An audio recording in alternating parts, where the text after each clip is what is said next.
Saudari Norma, mungkin di stop dulu recordingnya.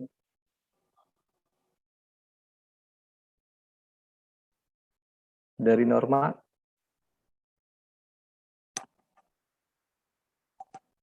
Iya, Pak. Di stop ya recordingnya.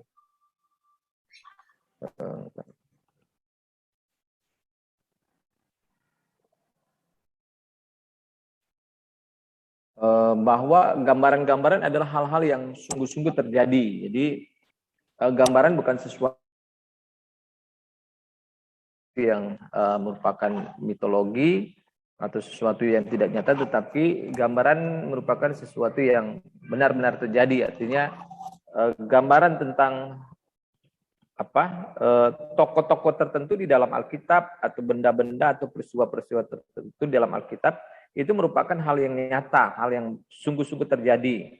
Sehingga hal itulah yang nanti akan merupakan menjadi gambaran tentang Kristus. Jadi sekali lagi arahnya, fokusnya, sentralnya adalah Kristus. Nah, selanjutnya gambaran-gambaran adalah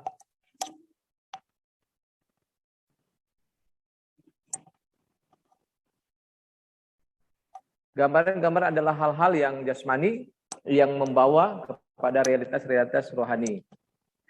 Kemudian penggenapannya selalu lebih penting daripada gambarannya. Selanjutnya penggenapannya selalu secara rohani selalu timbul dari arti gambaran yang sebenarnya. Ada pertanyaan terkait dengan beberapa penulisan tersebut? Jadi sekali lagi gambaran-gambaran adalah sesuatu yang atau hal-hal yang sungguh-sungguh terjadi dan membawa hal yang jasmani kepada realitas-realitas rohani. Jadi memang kalau kita lihat di dalam perjanjian lama itu lebih cenderung kepada hal-hal yang jasmani atau lahiriah atau menyangkut hal-hal yang materi. Jadi terkait dengan Adam berasal dari debu tanah, itu kan hal yang materi, hal yang jasmani. Tetapi ketika kita melihat antitipenya yaitu Kristus itu, dia bukan hanya sekedar jasmani, tetapi dia adalah makhluk rohani dan banyak yang lainnya seperti itu. Jadi kita harus pahami bahwa gambaran itu merupakan sesuatu dari hal yang lahiriah atau jasmani untuk membawa kepada realitas yang rohani. Jadi jangan kita tergiring terus atau terpaku dalam hal-hal yang ada dalam perjanjian lama, karena memang dalam teologi juga kalau kita mengamati perjanjian lama itu Allah menyatakan sesuatunya tentang keberatan dirinya kepada manusia atau kepada umat atau kepada bangsa Israel, menunjukkan dengan sesuatu hal yang secara lahiriah, hal yang jasmani atau hal yang materi. Jadi terkait dengan Allah memberkati bangsa Israel, Allah memberkati Abraham dan seterusnya. Itu dapat terlihat hal-hal yang secara materi. Allah memberkati Abraham dengan kekayaan jasmani atau lahiriah atau kekayaan secara materi. Jadi begitu pun juga terkait dengan persembahan, ya kan, dalam konteks perjanjian lama kita bisa melihat bahwa persembahan itu dengan korban hewan walaupun hidup, tetapi itu masih hal yang bersifat jasmani. Tetapi ketika kita melihat realitas dalam perjanjian baru, itu kita lebih melihatnya ke arah yang bersifat rohani. Jadi kira-kira seperti demikian Bapak Ibu. Kemudian penggenapannya selalu lebih penting daripada gambarannya. Jadi memang perlu kita pahami bahwa dalam perjanjian lama banyak hal yang merupakan gambaran, tetapi itu bukan hal yang lebih penting. Yang lebih pentingnya adalah kepada penggenapannya itu, yaitu Kristusnya itu daripada gambarannya, seperti itu. Kemudian penggenapannya secara rohani selalu timbul dari arti gambaran yang sebenarnya. Ada pertanyaan sampai di sini? Ini bagian terakhir dari gambaran atau tipologi. Oke, kita lanjut. Sekarang kita masuk dalam penjelasan mengenai perumpamaan. Nah, ada beberapa hal yang harus kita perhatikan dengan perumpamaan. Bagaimana kita memperlakukan, melihat, dan juga menafsirkan tulisan-tulisan yang merupakan perumpamaan. Nah, beberapa hal yang harus kita ketahui terkait dengan perumpamaan biasanya ya, ini berbicara biasa, bukan sesuatu hal yang pasti, tetapi hal yang secara umum. Biasanya perumpamaan didefinisikan sebagai sebuah cerita. Jadi kita pahami perumpamaan merupakan sebuah cerita.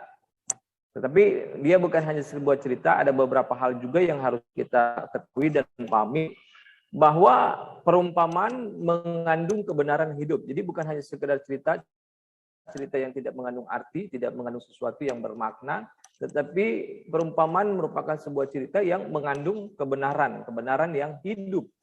Kemudian yang ketiga ini yang harus kita ketahui. Jadi memang perumpamaan adalah sebuah cerita, tetapi poin ketiga di sini dijelaskan bahwa perumpamaan itu tidak sungguh terjadi. Jadi apa yang diungkapkan dalam sebuah perumpamaan di dalam Alkitab, kita harus pahami, kita harus ketahui, itu merupakan sesuatu cerita yang tidak sungguh terjadi. Jadi tidak pernah nyata, tidak nyata cerita itu. Walaupun apa yang diungkapkan dalam perumpamaan tersebut itu mengandung kebenaran yang hidup, artinya memberikan makna bagi kehidupan. Ini yang harus kita pahami. Ini biasanya ya, jadi kita pahami penjelasan-penjelasan ini biasanya. Jadi beberapa poin, termasuk poin ini yang tidak sungguh terjadi, ini juga masih bisa kita tinjau lebih jauh nanti terkait dengan nanti ada beberapa perumpamaan yang bisa dikatakan ini sesuatu yang masuk dalam perumpamaan, tetapi juga bisa juga merupakan sesuatu yang tidak masuk dalam perumpamaan, karena terkait dengan poin 3 ini yang tidak sungguh terjadi, karena ada 1-2 perumpamaan yang dikatakan itu merupakan kisah yang benar-benar terjadi. Tetapi kalau kita lihat berdasarkan poin ketiga ini, penjelasan poin ketiga ini, bahwa perumpamaan itu merupakan sebuah kisah yang tidak sungguh terjadi. Nanti kita akan lihat lebih lanjut terkait dengan hal tersebut. Kemudian yang keempat, perumpamaan mempunyai maksud menerangkan kebenaran rohani atau moral. Jadi ada prinsip yang harus kita pahami dalam perumpamaan, ada pesan secara moral dan secara rohani.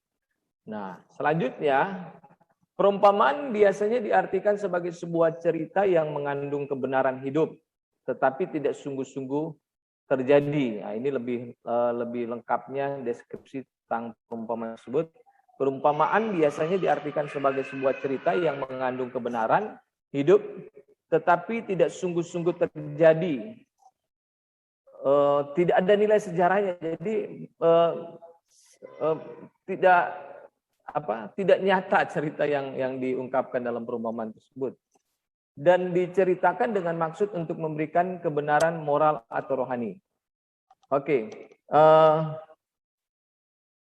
bisa juga disebut sebagai perpanjangan dari simile karena mengandung suatu perbandingan. Bahasa kiasan ada metafora, ada tamsilan atau simile. Simile merupakan membandingkan satu dengan yang lainnya. Jadi terkait dengan perumpamaan juga sering diidentikan atau sedikit disamakan dengan simile. Nah, selanjutnya perumpamaan banyak terdapat dalam Injil-Injil sinoptik. Sinoptik itu Matius, Markus, Lukas, dan juga termasuk Yohanes.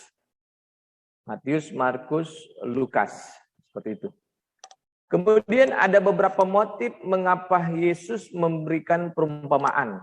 Nah, kadang untuk menjawab pertanyaan, jadi kita harus mampu memahami dengan baik mengenai perumpamaan. Memang beberapa hal yang artinya seringkali kita terjebak dan keliru di dalam mengungkapkan perumpamaan. Jadi begini, beberapa motif mengapa Yesus memberikan perumpamaan. Yang pertama adalah kadang untuk menjawab pertanyaan.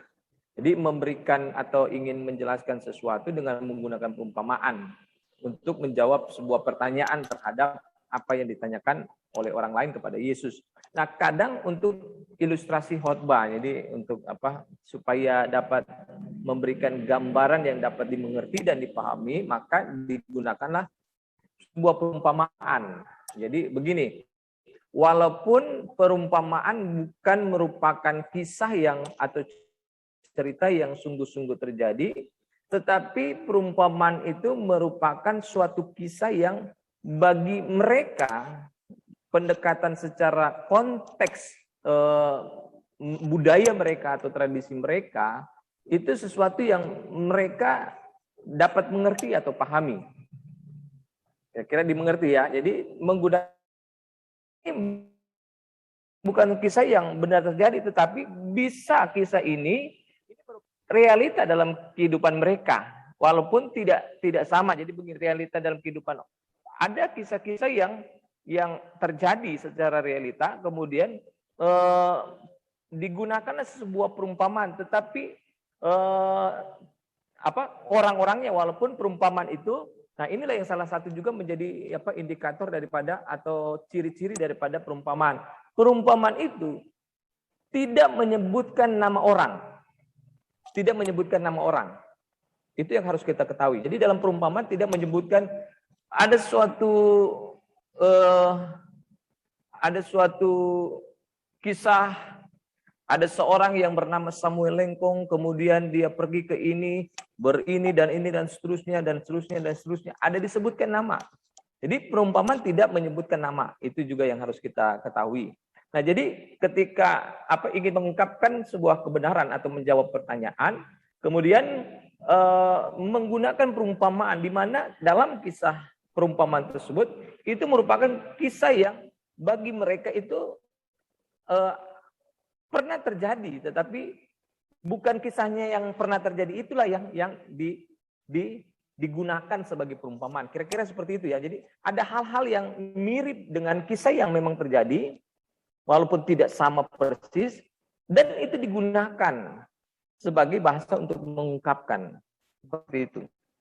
Jadi artinya secara apa ya? Makanya begini, ketika Tuhan menggunakan perumpamaan, ada seorang penabur yang menabur ini dan seterusnya, kan tidak disebutkan nama di situ kan? Tidak disebutkan nama. Tetapi bagi mereka secara pada kehidupan mereka mengenai orang menabur itu, mereka tahu seperti apa. Kira-kira bisa dimengerti ya.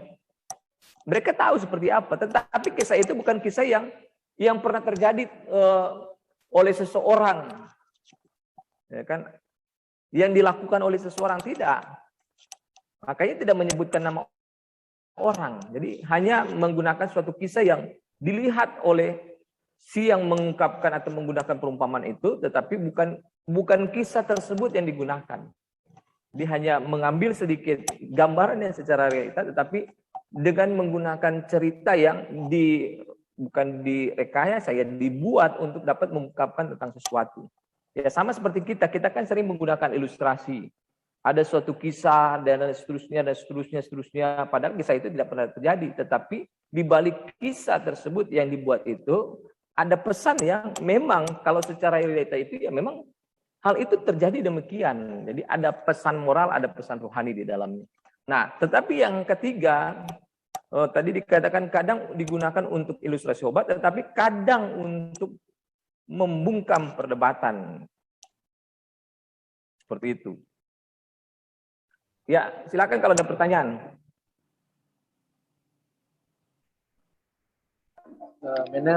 Minta tolong untuk undur ke slide sebelumnya. Oh iya, ini ya itu. Ya silakan. Ini sebenarnya sama sih dengan yang pertama ini, cuma ini dibuat menjadi sebuah deskripsi. Iya sudah. Ya, silakan. Next. Oh sudah, oke. Jadi lanjut ya. Jadi kadang untuk menjawab untuk ilustrasi khotbah, kadang untuk membungkam perdebatan. Jadi kadang untuk menjawab pertanyaan-pertanyaan daripada baik mungkin ahli Taurat atau orang-orang Farisi atau orang-orang yang bertanya kepada Yesus, Yesus menggunakan perumpamaan. Kenapa digunakan perumpamaan? Karena memang terkadang atau banyak kali perumpamaan itu sangat sukar untuk dimengerti, dipahami makna dari apa yang ada dalam perumpamaan tersebut. Nah, sehingga dengan pertanyaan-pertanyaan tersebut, mereka kan memikirkan apa sih? Nah, sehingga kalau mereka akan salah menjawab, mereka akan menjadi malu, sehingga itu yang membuat mereka ragu-ragu. Nah, oleh sebab itu juga hal tersebut digunakan oleh seseorang atau oleh Yesus untuk menyampaikan sesuatu kepada mereka, untuk membuka perdebatan mereka. Kira-kira seperti itu ya. Jadi, tapi jangan kita gunakan ini juga dalam realita kita. Jadi untuk membungkam orang supaya orang tidak menanggapi pertanyaan-pertanyaan dia, kita gunakan perumpamaan. Karena kalau kita gunakan perumpamaan ini, maka orang itu tidak akan mengerti, dia akan bingung, dia akan menjadi malu kalau dia tidak bisa menanggapi perumpamaan-perumpamaan tersebut. Tapi jauh lebih daripada itu ya. Jadi bukan hanya sekedar membingungkan dari lawan bicara, tetapi ya memang makna daripada perumpamaan itu begitu tajam. Jadi begitu tajam, begitu tajam untuk memberikan jawaban kepada mereka, sehingga ya mereka pada akhirnya tidak dapat bicara lagi. Nah, kemudian perumpamaan mempunyai 3 unsur. Ini yang kita perhatikan. Jadi di dalam perumpamaan itu dia ada cerita, kemudian bukan ada cerita. Perumpamaan itu merupakan sebuah cerita, dan di dalam cerita itu ada keadaan, dan kemudian di dalam cerita itu ada penerapan. Ini yang harus kita pahami. Jadi sekali lagi, perumpamaan merupakan sebuah cerita. Kemudian di dalam sebuah cerita itu atau kisah itu ada keadaan yang terjadi. Kemudian di dalam cerita itu ada hal yang merupakan suatu penerapan. Nah, kemudian keadaan dan penerapan adalah sebagian dari cerita. Nah, ketika keadaan dan penerapan sangat jelas, penafsirannya juga sangat mudah.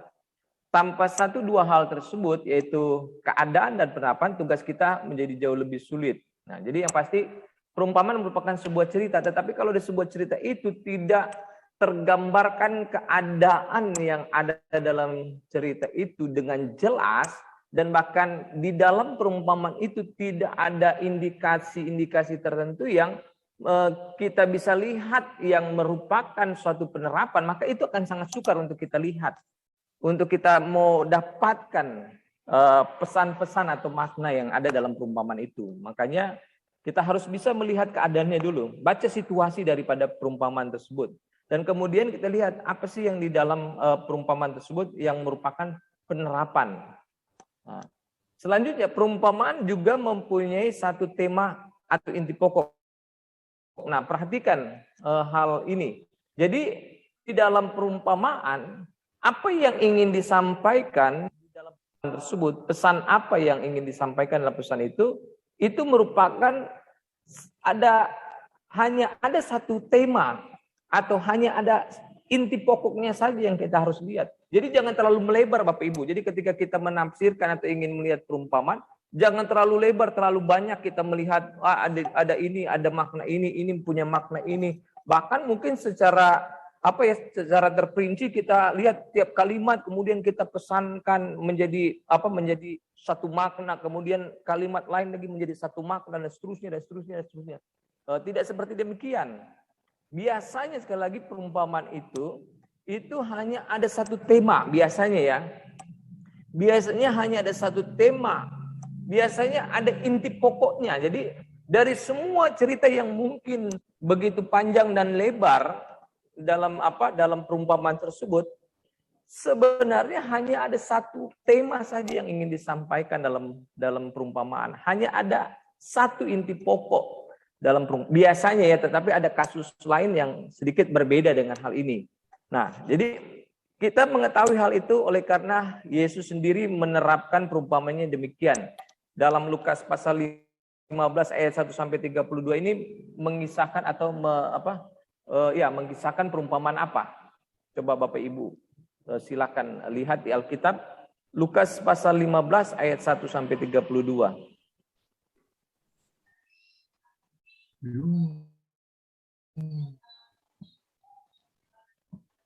Silakan. Inti daripada kisah itu saja. Kisah tentang apa? Topiknya. Bukan inti pokok ya, ini topiknya tentang apa? Domba yang hilang. Domba yang hilang atau anak yang hilang? Ini kata ayahnya kepadanya, anakku, engkau selalu bersama-sama dengan aku dan segala kepunyaanku adalah kepunyaan. Jadi begini, tadi yang saya tanya topiknya kan anak yang hilang ya, tentang anak yang hilang. Tetapi topik perumpamaan tentang inti daripada begitu panjang narasi dalam perumpamaan tersebut apa? Di balik dari kisah semua ini ada seorang kaya punya anak, kemudian anak ini minta harta orang tuanya, dan kemudian dia pergi ke suatu tempat dan dia menghabiskan ini, kemudian menjadi miskin dia, dan kemudian dia menjadi pekerja dari sebuah peternakan dan seterusnya ya, seperti itulah kisahnya ya. Nah, tetapi dari narasi atau cerita yang begitu panjang dalam perumpamaan tersebut, kita harus lihat apa sih yang menjadi tema inti atau ya satu tema dalam perumpamaan tersebut atau inti pokok daripada tema dari perumpamaan tersebut. Ya, silakan Bapak Ibu mungkin bisa temukan apa sih yang menjadi tema utama di situ. Pastinya kan Bapak Ibu tahu karena mungkin sudah pernah dikhotbahkan ayat-ayat itu. Pertobatan. Nah, saya cuma ya. Pertobatan kalau saya. Iya. Memang walaupun memang akan bisa menjadi beda-beda persepsi ya. Tetapi cuman kalau saya lihat di sini kan temanya perumpamaan tentang anak yang hilang. Iya. Tetapi kalau kita dalami cerita ini, siapa yang terhilang sebenarnya? Anak bungsu terhilang di luar. Tapi anak sulung terhilang dalam rumah. Betul, baik sekali, Pak. Jadi dua-dua terhilang. Dua-dua terhilang, tapi yang bertobat ya. Ending cerita ini hanya satu. Kalau saya seperti itu kan. Ya, oke, baik. Ya. Jadi artinya begitu, terserah ya, ada sama. Jadi ya memang ya bisa dikatakan sebagai cerita yang menggambarkan mengenai pertobatan. Baik, ada anak yang yang di luar rumah yang akhirnya kembali lagi kepada bapaknya, menunjukkan bahwa anak itu bertobat, datang kembali kepada bapaknya, makanya disebut sebagai anak yang hilang. Kemudian ada yang sebenarnya juga anak itu di dalam, tetapi sesungguhnya sepertinya tidak ada di dalam. Iya. Anak sulung tersesat di jalannya yang benar, Pak. Iya. Anak yang sebenarnya di dalam itu, tetapi sepertinya dia tidak ada di dalam. Sepertinya walaupun ada berbagai kemewahan-kemewahan di dalam, tetapi dia tidak menggunakan hal tersebut. Jadi seperti itulah. Jadi ya memang ada kesamaan juga. Walaupun ada perbedaan, yang satu pada akhirnya mengalami pertobatan. Bukan pertobatan maksudnya di sini lebih mengarah kepada penyesalan. Ada penyesalan perbuatan salah yang dilakukan oleh anak tersebut. Ya, silakan, mungkin ada yang bisa melihat hal-hal lagi.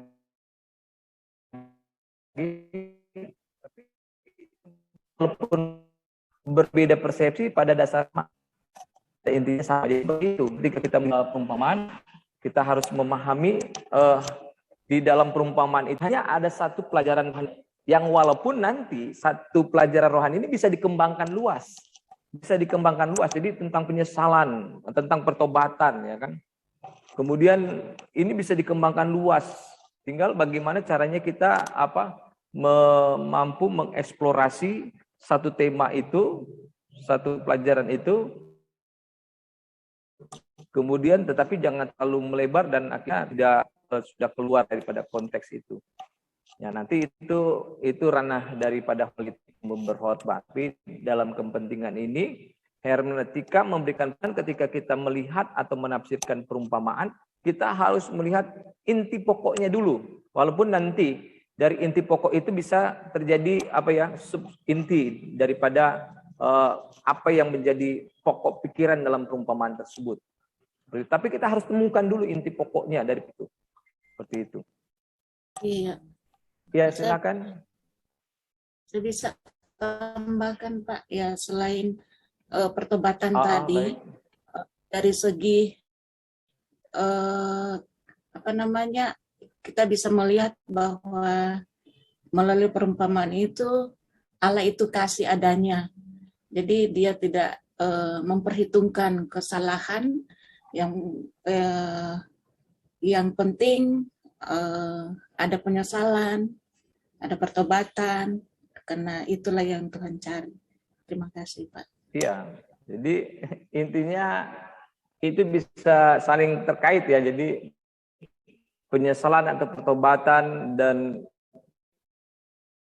bagi orang yang menyesal, yang bertobat, gambaran tentang ayah atau bapak daripada orang yang bertobat itu menerima, mengampuni, dan menerima kembali kehadiran daripada anak yang menyesal atau bertobat tersebut. Jadi itu lebih luasnya ya. Tapi tinggal bagaimana kita melihat intinya dari situ. Tinggal nanti bagaimana kita juga bisa mengembangkan. Jadi menghubungkan, mengkaitkan, tetapi masih ada keterkaitan dengan kisah yang ada dalam perumpamaan tersebut. Itu yang harus kita pahami. Ada lagi yang mungkin ingin menambahkan, silakan.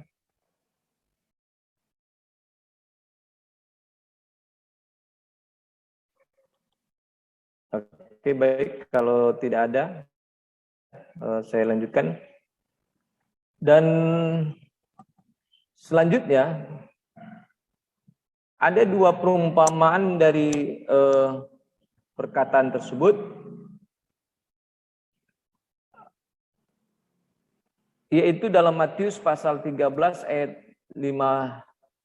Ada perkecualian dari perumpamaan tersebut, yaitu pasal 1 sampai 58, dan Matius pasal 20 ayat 1 sampai 34. Di mana kelihatannya Yesus menerapkan beberapa hal dari setiap perumpamaan. Tadi kan saya katakan biasanya perumpamaan itu hanya ingin mengungkapkan satu pelajaran, atau hanya satu tema saja, atau hanya ada inti pokok daripada. Tetapi ada kekecualian. Ada kekecualian di dalam Matius dan juga Matius pasal 20 ayat 1 sampai 34. Kalau tidak salah Matius pasal 13 ayat 1 sampai 58 ini mengenai perumpamaan seorang penabur ya, kalau tidak salah.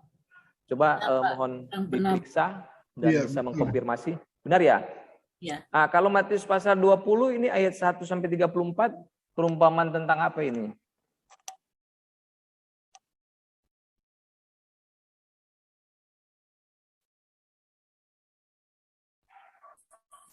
Tentang orang upahan di kebun anggur, Pak. Ya, jadi ada kekecualian beberapa perumpamaan yang dalam Alkitab, yang di dalam perumpamaan itu mempunyai pelajaran yang bukan hanya satu saja, tetapi lebih.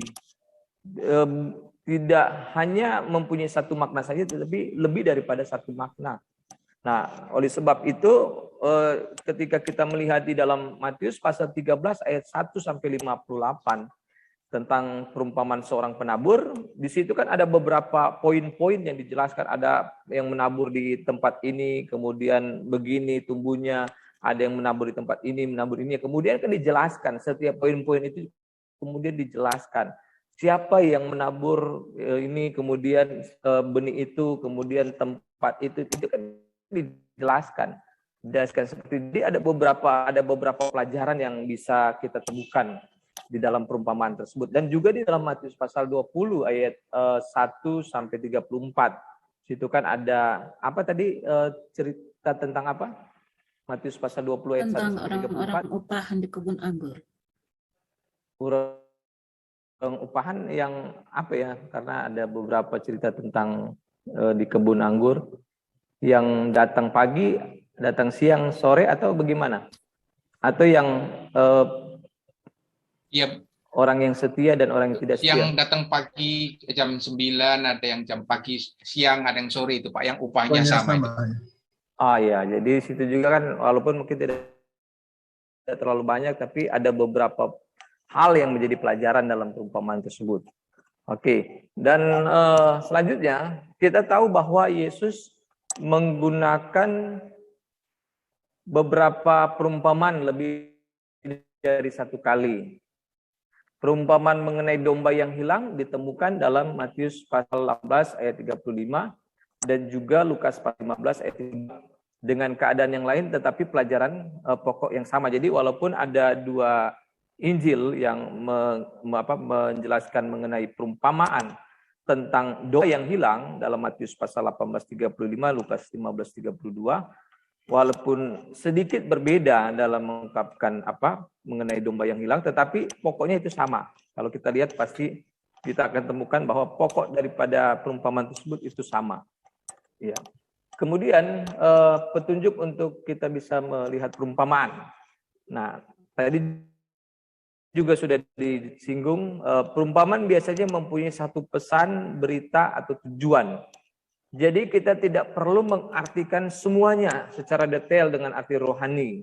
Yang penting temukan dulu tujuan utamanya. Apa sih yang menjadi tujuan utama dalam perumpamaan?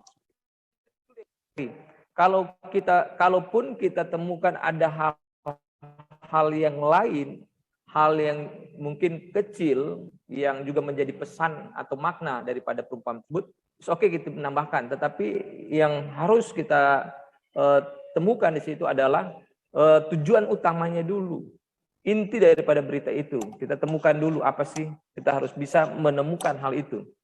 Nah, kemudian periksa arti perumpamaan itu dengan pengajaran langsung dari Alkitab. Nah, seperti tadi Matius pasal 13 ayat 1 sampai 58 itu kan itu sudah dijelaskan.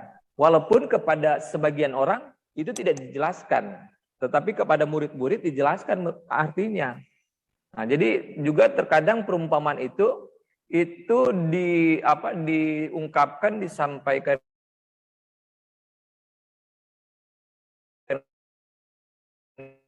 kepada orang untuk membuka. Orang kan mengerti apa sih artinya.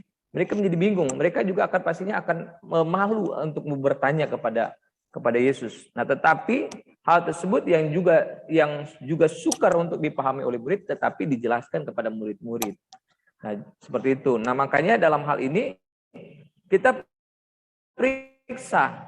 Ada perumpamaan-perumpamaan yang langsung memberikan penjelasan tentang perumpamaan itu sehingga terlalu lebih dalam lagi untuk melihat hal itu tersebut karena sudah dijelaskan secara langsung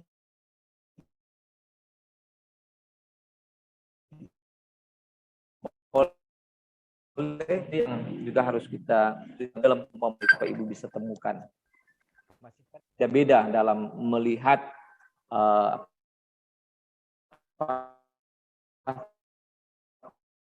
tulisan.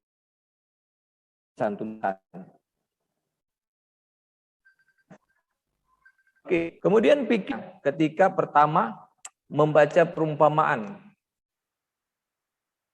Perumpamaan biasanya terdiri dari 3 unsur aplikasinya. Maka kalau sulit mengerti artinya, pikirkan situasinya. Jadi jika kita menghadapi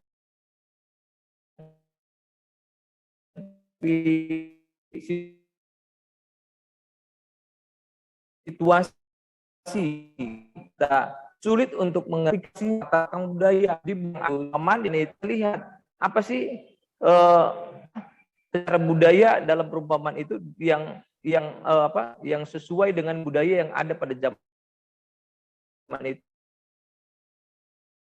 ataupun kita lihat tujuan daripada aplikasi tersebut seperti itu. Kemudian alegori hampir sama dengan perumpamaan. alegori bisa disebut sebagai lima poin. Yesus kadang menggunakan metode alegori dalam menyampaikan Yohanes 10 dan juga Yohanes 15. Tetapi artinya cukup jelas. Karena Yesus sendiri biasanya menjelaskan artinya. Jadi juga terkait dengan alegori, ada 1-2 hal atau 1-2 bagian yang juga bisa kita tafsirkan secara alegori. Tetapi perlu juga kita pahami bahwa alegori itu biasanya dijelaskan artinya seperti itu. Dan artinya juga jelas. Jadi bukan sesuatu yang wah bagi penganut-penganut atau yang metode alegori lalu dalam sampai sebenarnya sudah keluar jauh daripada apa yang sebenarnya terkandung dalam bahasa atau kalimat tersebut. Itu yang kita harus bisa bedakan antara